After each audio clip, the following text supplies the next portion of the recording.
بسم اللہ الرحمن الرحیم۔ ڈسکور اوریجنل کے معزز ناظرین، السلام علیکم۔ اب کس نمبر 633 ملاحظہ فرمائیں۔ مرد بھی زیادہ صحت مند نہیں تھے، ان پر بھی خاندان کی گاڑی کو کھینچنے کی ذمہ داری قبل از وقت ڈال دی گئی تھی۔ وہ خود جیسی زندگی گزار چکے تھے ویسی ہی زندگی ان کے وارث پاتے تھے، جس میں ایک وقت پیٹ بھر کر کھانا خوش نصیبی سمجھا جاتا تھا۔ تعلیم غیر ضروری عیاشی تھی جو بھوک کا تدراک نہیں کر سکتی تھی، اور اسی طرح دوا، دارو، علاج، معالجہ بھی عیاشی کے زمرے میں آتے تھے جو سب کا مقدر نہیں ہو سکتی تھی۔ چنانچہ بیماری سے کسی کا مر جانا بھی بالکل جائز اور برحق تھا۔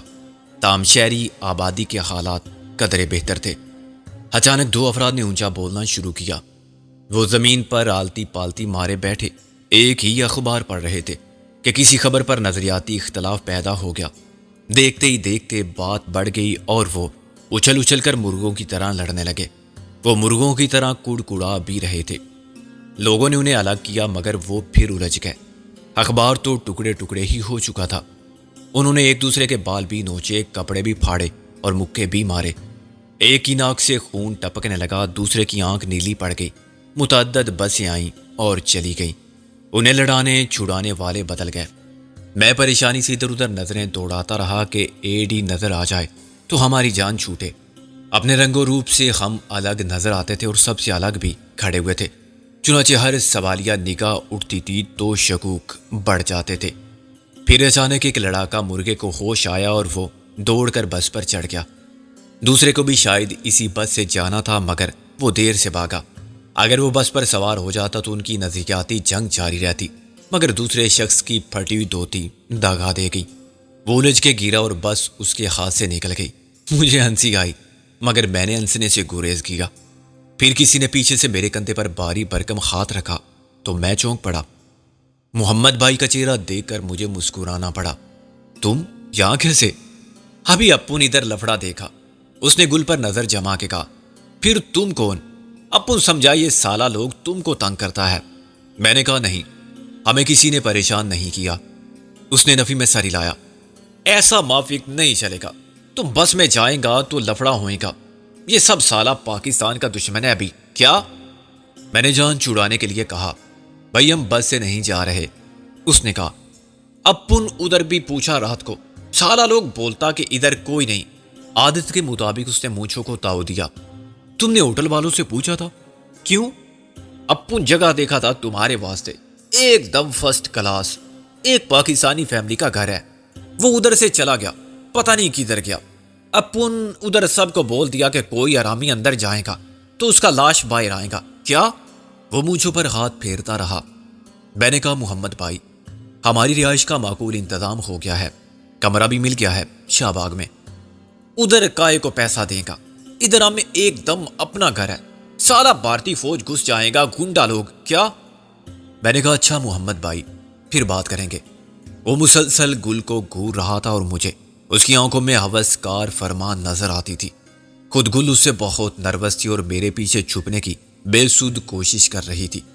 بظاہر محمد بھائی کی پیشکش خلوص پر مبنی تھی مگر مجھے اس میں چھپی ہوئی غرض صاف محسوس ہو رہی تھی۔ میں اسے جھڑک کر دفع ہو جانے کو کہتا تو شاید وہ مشتعل ہو جاتا، اور میں کسی قیمت پر جھگڑا نہیں چاہتا تھا۔ خدا نے بر وقت مدد کی اور چودھری اللہ دیتا عرف اے ڈی کی کار سامنے آ کے رک گئی۔ میں نے فوراً کار کا پیچھے والا دروازہ کھول کر گل کو اشارہ کیا، تم بیٹھو، اور پھر محمد بھائی کی طرف ہاتھ بڑھایا۔ بہت شکریہ تمہاری پیشکش کا، ضرورت پڑی تو تم سے رابطہ کریں گے۔ اے ڈی حیرانی سے مجھے اور محمد بھائی کو دیکھ رہا تھا۔ تم ایک دوسرے کو جانتے ہو؟ میں نے اس کے ساتھ بیٹھ کے کہا، ہاں، آگے چلو پھر بتاؤں گا۔ میں نے محسوس کیا کہ محمد بھائی کو میرا حوصلہ شکن انداز بے رخی کچھ پسند نہیں آیا تھا، اور اس سے پہلے کہ وہ ناگواری کا اظہار کرتا اے ڈی نمودار ہو گیا، اور اسے دیکھتے ہی محمد بھائی کے چہرے پر پسپائی کے آثار نظر آنے لگے۔ وہ کچھ شجلت میں ہاتھ ملا کے کھسک گیا۔ تم بڑے وقت پر آئے ہو اے ڈی، میں نے کہا۔ لو جی، چودھری اللہ دیتا ہے میرا نام، وہ بولا۔ آپ نے اے ڈی کر دیا۔ اے ڈی زیادہ اچھا لگتا ہے، میں نے کہا۔ یہ محمد بھائی خواہ مخواہ ہمارے پیچھے پڑ گیا ہے۔ اوتھے ہی بتانا تھا نا جی، وہ کار کو بریک لگا کے بولا۔ میں تو خود حیران تھا کہ آپ لوگوں کا اس ہسٹری شیٹر سے کیا تعلق۔ میں نے اسے تعلق کی وجہ بتائی۔ وہ سنتا رہا اور گاڑی اجنبی راستوں سے گزرتی ہوئی ایک نسبتاً خاموش علاقے میں پہنچ گئی، جسے کراچی کی ڈیفینس سوسائٹی یا لاہور کے گلبرگ کی طرح خواص کا مسکن سمجھا جا سکتا تھا۔ ایسے تمام علاقے آفات ارضی و سماوی سے تحفظ کی خصوصی ضمانت بھی رکھتے ہیں۔ ایسی عالی ہاؤسنگ سوسائٹی میں پانی کے نلکوں پر ہنگامہ نہیں ہوتا، چاہے عوام پینے کے لیے ڈول بھر پانی کے لیے بٹکتے پھریں۔ یہاں کاروں، کتوں کو دھونے اور گھاس کے لان کو سیراب کرنے کے لیے پانی ملتا ہے۔ یہاں بجلی اور گیس کا بریک ڈاؤن نہیں ہوتا، ٹیلی فون خراب نہیں ہوتا، مین ہول کھلے نہیں ملتے، کرفیو نہیں لگتا، سیاسی جلسے نہیں ہوتے اور جلوس نہیں آتے، یہاں تک کہ احترام رمضان آرڈیننس کا بھی ادھر سے گزر نہیں ہوتا۔ یہ سب خیال مجھے اس لیے آئے کہ شہر کی سہمی ہوئی فضا کا یہاں وجود نہ تھا۔ خوشحال، غم و دو جہاں سے آزاد اور فکر مندیوں سے بے نیاز لوگ اپنی دنیا میں شاد و آباد تھے۔ کیا پاکستان اور کیا بنگلہ دیش، ٹو ہل ود پولیٹکس۔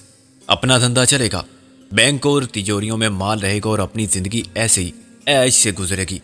ڈھاکہ مشرقی پاکستان کا کیپٹل ہو یا بنگلہ دیش کا، وزیر اعظم آئے جائے، فوج اگر لڑتی ہے تو لڑے، ہمیں کیا۔ اب کیا سوچ رہے ہیں آپ؟ ایڈی نے دروازہ کھول کے کہا۔ گل مجھ سے پہلے ہی اتر چکی تھی۔ میں نے خفت سے مسکرا کر کہا، سوچ رہا تھا کہ یہ کون سی جگہ ہے، جنگ، خانہ جنگی اور خون ریزی یہاں کیوں نہیں؟ لو جی، ایڈی مسکرایا، آپ نے آکھا تھا کہ کہیں اطمینان سے بیٹھ کے گل بات کرنی ہے۔ یہ میرا گھر ہے، مگر کرائے کا، 2500 روپے ماہانہ۔ میں دم بخود رہ گیا، یہ کار بھی تمہاری ہے؟ آہو جی، اس نے ڈٹھائی سے سر ہلایا، 100% میری ہے۔ اب یہ مت پوچھنا کہ سب انسپیکٹری کی تنخواہ میں یہ سب کیسے ممکن ہے، ہاذا من فضل ربی۔ میں نے کہا ٹھیک ہے مسٹر ایڈی، جب تم نے اعتراف کر ہی لیا ہے تو پھر ہمیں کیا، تم جانو، تمہارا ایمان۔ یہاں تم اکیلے رہتے ہو؟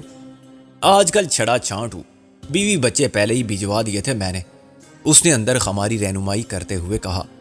اندر کوٹھی کی آرائش کے انداز میں بھی شان ریاست عیاں تھی۔ فرنیچر، پردے، قالین سے لے کر سجاوٹ کی اشیاء تک ہر چیز بیش قیمت اور رشوت کی کمائی سے خریدی ہوئی تھی۔ پولیس کے بیشتر چھوٹے چھوٹے افسران کے پاس پاکستان میں بھی یہی ٹھاٹ باٹ تھے۔ پھر وہ خاندان کے ہر فرد کے نام پر جائیدادوں، کاروں کے مالک تھے اور بے خوف تھے، کیونکہ وہ جانتے تھے کہ انہیں پوچھنے والا کوئی نہیں۔ جو پوچھے گا وہ بالحاظ عہدہ ہی ان سے بڑا نہیں ہوگا، ان سے بڑا مجرم سرمایہ دار بھی ہوگا، اور انہی کی طرح جرم کی کمائی سے کالے دھن کا مالک بنا ہوگا۔ تم نے بنگالیوں کو دونوں ہاتھوں سے لوٹا ہے ایڈی، میں نے کہا۔ یہاں سے جانا پڑا تو کیا کرو گے؟ وہ ہنسنے لگا۔ لو جی، اللہ تو شکر خورے کو شکر دیتا ہے، وہ ڈھاکہ میں ہو یا لاہور میں، کھلے ڈھلے ہو کے بیٹھو تے گل کرو۔ یہ ہماری برجائی بڑی چپ چاپ ہے۔ برجائی تو ہے مگر اس کا گھر والا میں نہیں ہوں، میں نے کہا۔ اچھا معاف کرنا، تمہاری کیا ہے؟ برجائی سمجھ لو، بہن سمجھ لو، میں نے کہا۔ میرا بھائی یہاں ڈھاکے میں گم ہو گیا ہے۔ وہ فکر مند ہو کے بولا۔ گم ہو گیا ہے؟ کب؟ کیسے؟ ذرا کھل کر بتاؤ، لیکن 1 منٹ، ٹھنڈا کے گرم کیا چلے گا؟ میں نے کہا گرم اگر کافی ہو تو واہ واہ، چاہے ہو تب بھی واہ واہ۔ وہ خنسنے لگا اور دروازے کی طرف منہ کر کے چلانے لگا، اوئے نوری، نوری اوری کہاں مر گئی؟ ایک لڑکی دوڑتی ہوئی اندر آئی، پھر دوسری۔ ان دونوں کی عمر ایک ہی تھی، دونوں کے رنگ صاف تھے اور نقوش تیکھے، دونوں نے ایک سے کپڑے پہن رکھے تھے اور ایک ہی طرح کے پھول بالوں میں لگا رکھے تھے۔ دونوں کے بے حساب لمبے گھنے بال کمر سے نیچے تک پہنچتے تھے، دونوں کے جسم ایک سے خوبصورت تھے۔ حیرت کی بات تو یہ تھی کہ ان کی شکلیں بھی ایک تھیں۔ لو جی، یہ نور النساء ہے، یہ عور النساء، دونوں جڑواں بہنیں ہیں۔ ایڈی بولا، یہ میرے پاس ملازم ہے۔ صرف ملازم؟ میرے منہ سے بے اختیار نکل گیا، صرف ملازم؟ ان کے ماں پیو میرے پاس ملازم تھے، انہیں جھگڑا کرنے والوں نے مار دیا۔ یہ مسجد میں چھپ گئی تھی، اسی مسجد کے پیش امام میرے بچوں کو پڑھانے آتے تھے، انہوں نے مجھ گناہگار کو اس قابل سمجھا، ان کو میرے کول چھڑ گئے کہ پتر یہ نیکی کمال ہے، سونا رب تیرے بگڑے کام بنائے گا، ان کی حفاظت کرنا۔ میں سو کھائی کہ ایسا ہی ہوگا۔ میری بیوی بھی یہاں تھی، اس نے مولوی صاحب کو روکا کہ آدھی رات کا واویلا ہے، صبح چلے جانا، مگر بندے کا ٹائم پورا ہو جائے تو اسے کون روک سکتا ہے۔ صبح ان کی لاش ملی، کسی نے عین دل وچ خنجر گھونپ دیا تھا۔ نوری اور ہوری چپ کھڑی ہوئی تھی، ان کی صورت پر دکھ کا تاریک سایہ اتر آیا تھا۔ یہ کب کی بات ہے؟ میں نے کہا۔ 6 مہینے ہو گئے۔ وہ بولا، اب تم جو سمجھو انہیں، میں ان کو ایسے ہی رکھتا ہوں جیسے اپنی بہنوں کو رکھتا، جے ہوندیاں تے۔ کیا ہوا انہیں؟ چھڈو جی، پرانیاں گلائیں دل دکھانے والی، اس نے کہا اور نوری سے مخاطب ہو گیا۔ جا پتر، چائے بنا کے لا، اور ہوری آج کیا ہے کھانے میں؟ مچھی؟ اس نے اقرار میں سر ہلایا اور زبردستی مسکرائی۔ ابھی لائے گا، ابھی لائے گا، ایک دم فرائی کر کے۔ جا اللہ تجھے حور بنائے۔ ایڈی اٹھتے ہوئے بولا، جا میری اکھیاں کے نور، فٹافٹ چائے لا۔ وہ دونوں جیسے آئی تھی ویسے ہی کلانچے برتی غائب ہو گئی۔ ان کی نظریں مسلسل گل پر رہی تھی اور صاف ظاہر تھا کہ وہ ہمیں ایک قابل رشک جوڑی سمجھ رہی تھی۔ ایڈی نے الماری سے بوتل نکالی۔ معاف کرنا، اس نے بوتل سے 2 گھونٹ لے کر بوتل کو پھر الماری میں رکھ دیا۔ ابھی گھر والی نہیں ہے نا، وہ نامراد اسی کے پیچھے پڑی رہتی ہے، چھپا چھپا کر رکھتا ہوں، وہ نکالتی ہے ہر تھان سے، لڑتی رہتی ہے، بڑی بکواس کرتی ہے، میں اس کان سے سنتا ہوں، اس سے اڑا دیتا ہوں۔ چنگی پالیسی ہے نا، خوش رہتا ہے نا بندہ۔ میں نے کہا، تم اسے چھوڑ کیوں نہیں دیتے؟ اوہ چھڈو جی، کیا کیا چھوڑیں، سب ہی آرام ہے یہاں تو، اس سے تو اچھا ہے بندہ دنیا ہی چھوڑ دے۔ وہ ہنسا۔ بہن دسو کی گل ہے؟ آدمی مجموعہ تضادات ہے۔ چودھری اللہ دتا دنیا کی سب برائیوں میں ملوث تھا۔ وہ جانتا تھا کہ رشوت بھی حرام ہے، شراب بھی، مگر اس کے باوجود وہ اپنے نفس پر قابو پانے میں ناکام تھا۔ اپنی فطرت کی خامیوں کوتاہیوں سے پوری طرح آشنا تھا، خود کو گناہ گار اور جہنمی مانتا تھا۔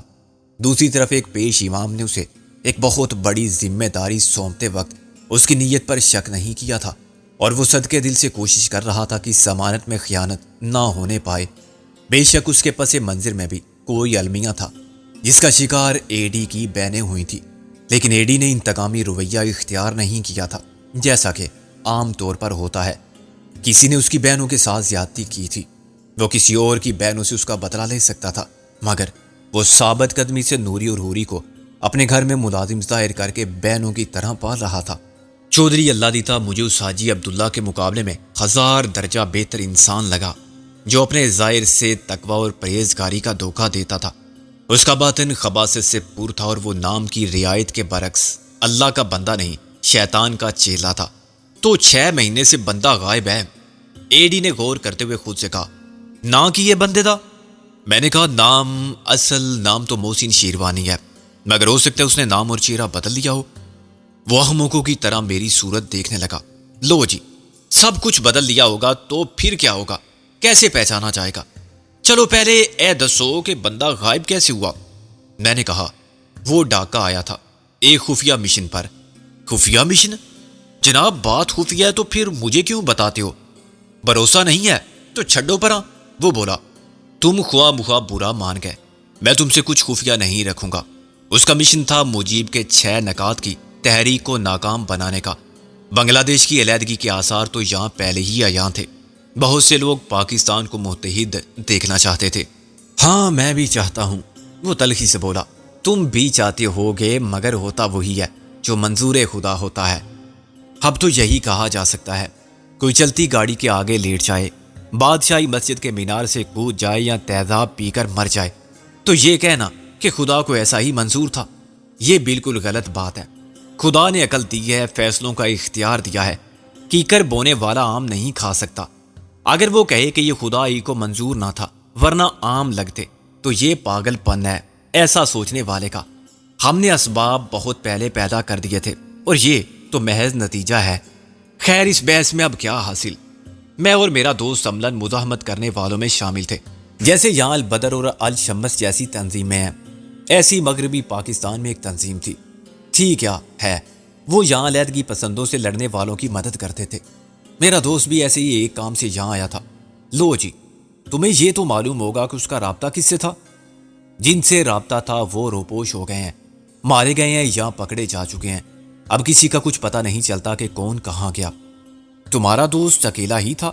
ہاں، یہ کوئی بہت بڑی تنظیم نہیں تھی، اس کے گنے چنے ارکان تھے جو صرف نقد امداد فراہم کرتے تھے۔ پیسے سے سب کچھ خریدا جا سکتا ہے، اسلحہ، ضروریات زندگی، پوشیدہ ٹھکانے، تحفظ اور سلامتی۔ کیا نام تھا تمہاری اس تنظیم کا؟ ایڈی نے کہا۔ اپنا، میں نے کہا ایک پاکستانی نظریاتی اتحاد۔ اس نے سر ہلایا۔ اچھا نام تھا، کام بھی اچھا تھا مگر ضائع گیا۔ میں نے کہا اس سے فرق نہیں پڑتا، نیک نیتی اور خلوص کے ساتھ جد و جہد میں اصل کامیابی خود اپنا اطمینان ہے۔ نوری اور حوری چائے کے ساتھ تلی ہوئی مچھلی رکھ کے خاموشی سے لوٹ گئی۔ گل نے چائے بنائی۔ پھر دسو جی کیا کرنا ہے؟ ایڈی بولا۔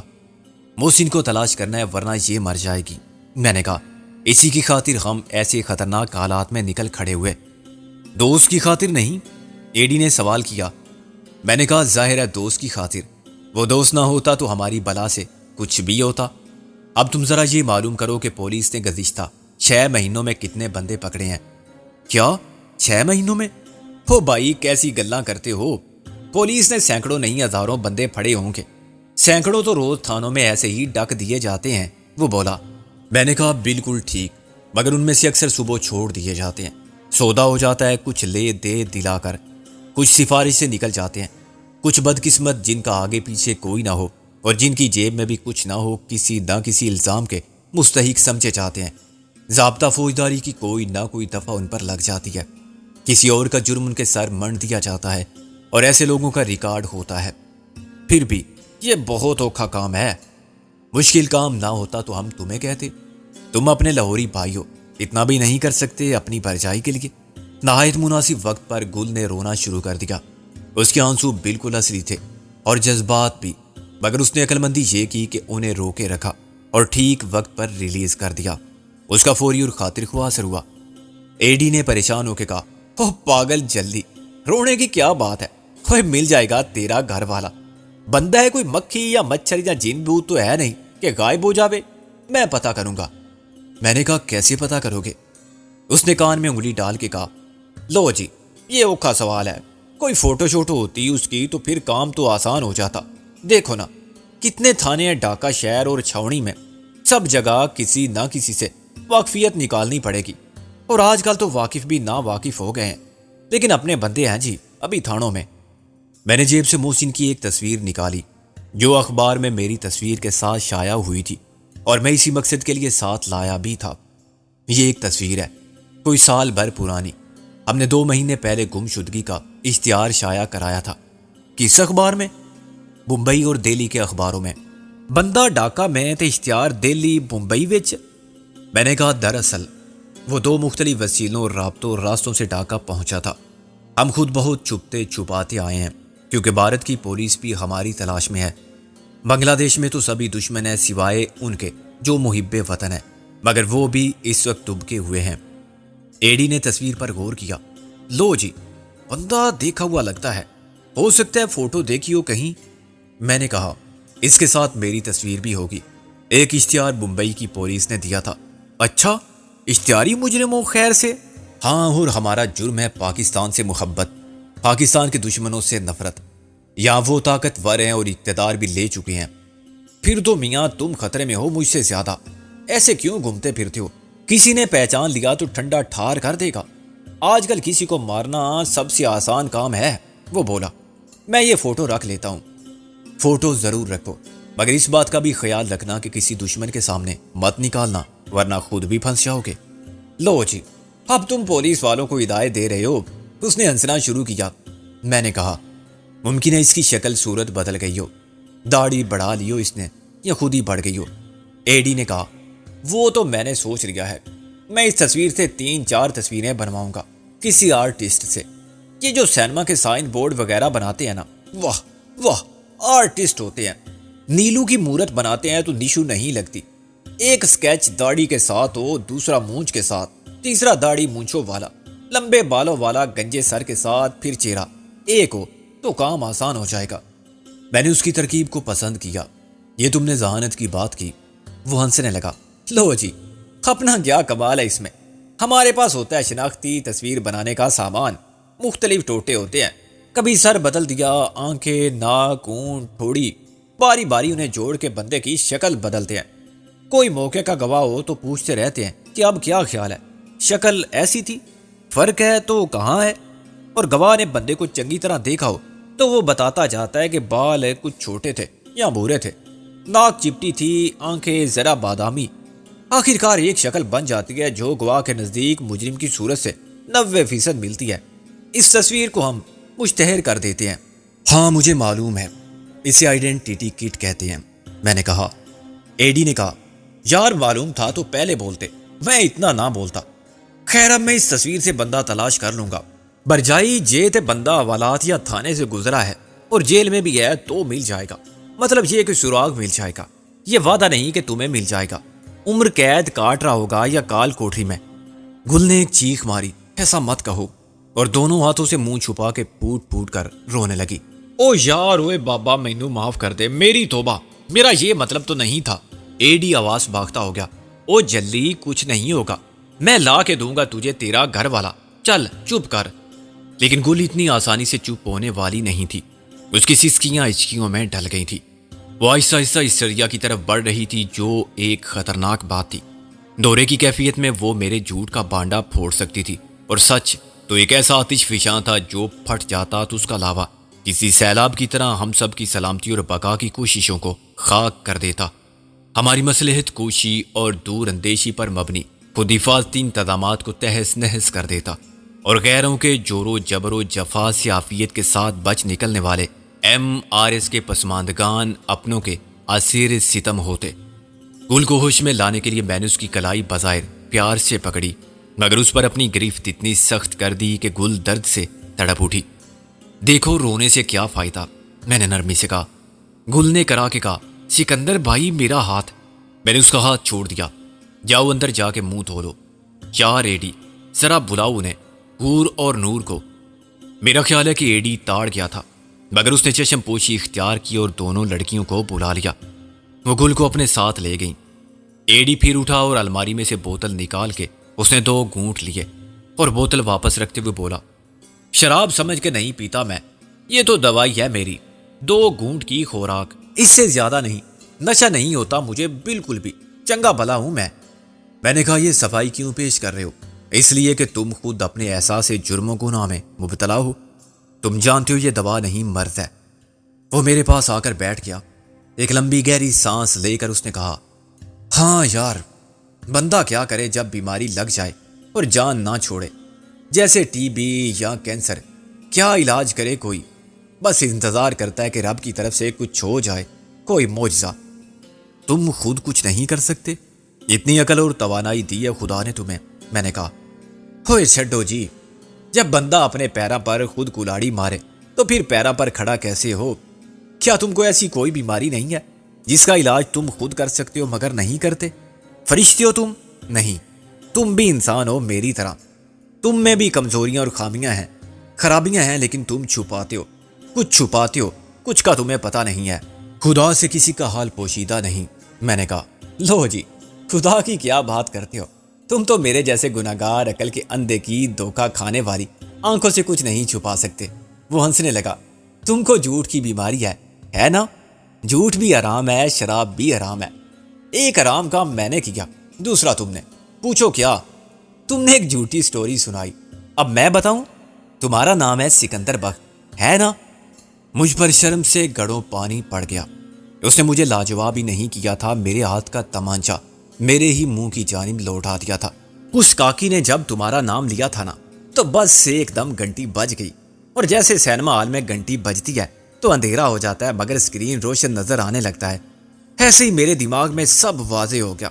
میں نے سب تصویریں دیکھی تھی، تمہاری، محسن کی، اور ایک اور بندہ تھا غالب جو کل تمہارے ساتھ تھا۔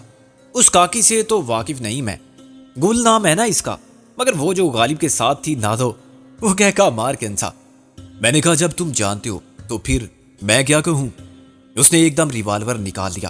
کچھ نہیں، اب جو کہنا ہے نا پولیس اسٹیشن جا کے کہنا، ملٹری انٹیلیجنس کو بتانا، رج کے جھوٹ بولنا ان کے سامنے، سچ وہ خود اگلوا لیں گے تم سے۔ ہاتھ اٹھاؤ اوپر کھوتے۔ اللہ دیتا، تم تو بڑے کمینے اور دغا باز ہو۔ میں نے ہاتھ اٹھا کے کہا، ہم وطن اور ہم زباں ہو کے بھی تم نے ہمارے اعتماد کا بھرم نہیں رکھا۔ تم بکتے ہو کہ تمہیں نشہ نہیں ہوتا، تمہارا ہاتھ کانپ رہا ہے۔ وہ پھر ہنسا، اچھا مجھے تو تم بھی کانپتے ہوئے نظر آئے ہو۔ بندے کی موت تجھے کہاں لاتی ہے گھیر کے، ہے نا؟